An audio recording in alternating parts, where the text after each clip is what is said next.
Hey everybody, what's going on? Welcome to an all-new Crossin streams. As always, I am your host, the real Geno Reynolds, and today we're going to be talking about The Tick Season 2. That's Amazon's live-action take on the 90s cartoon.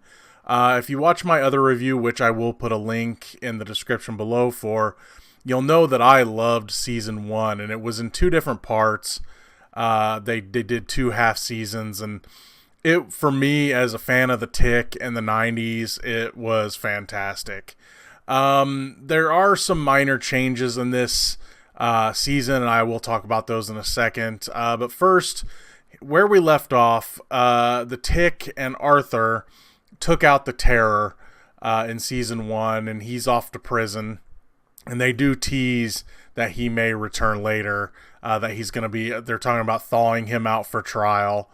And so now the Tick and Arthur are full-fledged superheroes now. They're recognized by the city as superheroes. And Arthur tries to do the secret identity superhero thing. And he tries to go back to work, and work tells him, well, you can't do both. So he quits his job and he becomes a full-time superhero. With the Tick and Arthur doing what they did, this brings to town basically this universe's shield. It's called Aegis, and they even do make a comment about being the shield of something or other. And so Aegis comes to town and is going to recruit a new Flag 5, and that is one of Arthur's dreams. He wants to be part of the Flag 5. So that's kind of where their story's going. Dot, Arthur's sister, now that she's gotten a taste for action, she kind of wants more, and she is in constant contact with Overkill, who is still on his pledge that he can't kill since the Tick saved his life, and that has, for Overkill, that has neutered him, basically. He doesn't feel complete. But also with Dot, she's really liking this life, and she's also discovering that she may have superpowers as well.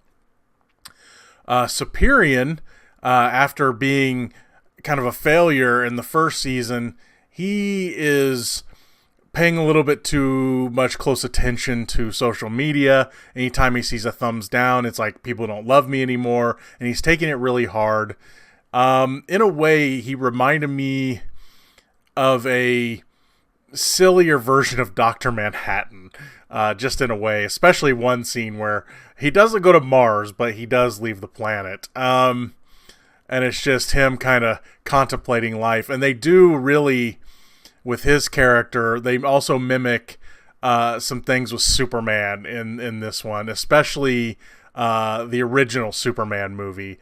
They make fun of a few things from that movie that should be made fun of. Because let's be honest, Superman 1, I like it. It's not a perfect movie. It's still a great movie, though. So, yeah, the Terror's put away. And then also, you know, we get to find out some secrets this season about Walter. That's Arthur's stepdad. There's a new villain in town. A new supervillain that may or may not be misunderstood. Miss Lint is trying to find the ways to stop the other crime organizations from taking over her hold on the city with the absence of the Terror. So there's just a lot going on in this season. What we also get to see with this season, which, by the way, I really did enjoy this season. I was glad that it was all there, though. You got 10 episodes of half-hour episodes. We finally get to see some more superheroes, which I kind of liked. One of the big ones is Stephen Ogg, who was on The Walking Dead. He was one of Negan's lieutenants, and he ended up being strapped to a fence as a zombie not this last season, but the season before the last season I watched. He plays Flexon. He's basically Mr. Fantastic. He's also a lawyer, and that comes into play. in the show or in this season. You also get to see some other superheroes, but my biggest concern and dislike with these new superheroes is not the superheroes themselves. It's that, and I'm guessing there's probably a legal thing here, is why they can't do it. Where are the superheroes from the show? I mean, yeah, we got Overkill, who's kind of like Big Shot, I believe his name was. But where's Deflator Mouse? Where's American Made? You know, I would like to see those connections to the show. I'm guessing there's probably a legal reason why they can't do some of them. So it's not a huge deal. And I do like the new characters, but they're not as memorable to me. Even though I did like Flexon, he was kind of funny. He was just kind of he's retired, and he still gets to come into the Aegis base because he was a past member, and he gets to kind of still partake in the luxuries that the Aegis building has, especially the croissants. One big gripe I really have about this season, the villain's a little generic. And I'm not talking about the supervillain I was teasing. I did like what they were doing with the supervillain, but there's other villains, and it's pretty obvious who the real villain is. And it was just kind of, okay, fine. And they do tease another villain, and they do make a big joke about it, being, this is something ominous that we might have to deal with a lot later, right? And it's kind of funny, because there's some questions they don't answer, and it's like, well, you'll have to wait. One big change is they once again changed the Tick's costume. Thankfully, like the first time, they comment on it and they make a joke about it. Where the first time, that first pilot costume was awful. The second armored looking costume looked really good for the rest of season 1.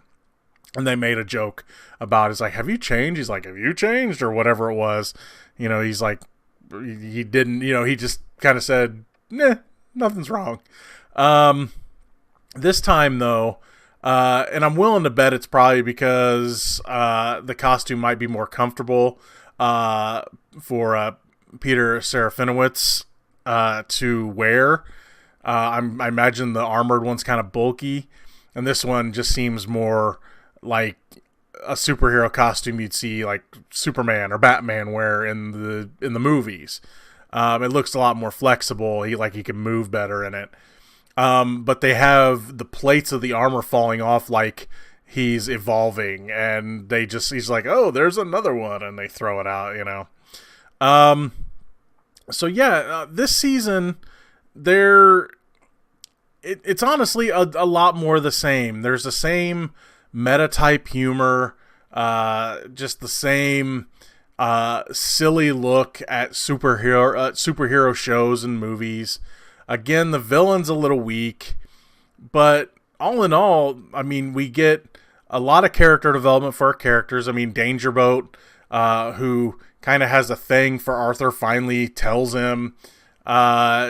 Overkill learns that he can be part of a team again. I mean, the Tick is the Tick, but even the Tick has some development where, as a hero, he feels he should always be, honest and good, and he's forced to lie through a lot of the season, even though it's one of those lies that is to help someone, to keep the bad guys from finding something out, but still it's like, I don't want to lie, Arthur, and he goes, does that make me not a hero? And there's all that going on. So yeah, with all the new stuff that we learn about a lot of the characters, especially like Miss Lint, her way of trying to keep hold of the criminal empire in the city is very unorthodox, but it's awesome. I really like what they did with her. There's just a lot going on in the season. It's still really funny. Though the villain's a little weak, it's still a really good season. And also, they're teasing not only a future villain, but also the return of the Terror in some way, shape, or form as well. And, of course, I would love to see Jackie Earle Haley as the Terror again and love to see what they do with him. So, if you like the first season a lot, you're definitely going to like this one too. I would say I like season 1 better, but that's not putting this season down. I just think that season 1 having a better villain helped make the first season what it was. It made it feel more like The Tick, where this one, yes, there is a villain, a super villain, but we needed some more iconic villains, not just the big villain they went with, even though it worked just fine. That's going to be all for this edition of Crossin' Streams. If you like what you've heard here, please subscribe to the Real Geno YouTube channel, like this video, and if you have anything to say about The Tick Season 2, please feel free to leave a comment in the section below. Until next time, I'm your host, the Real Geno, Geno Reynolds. Spoon.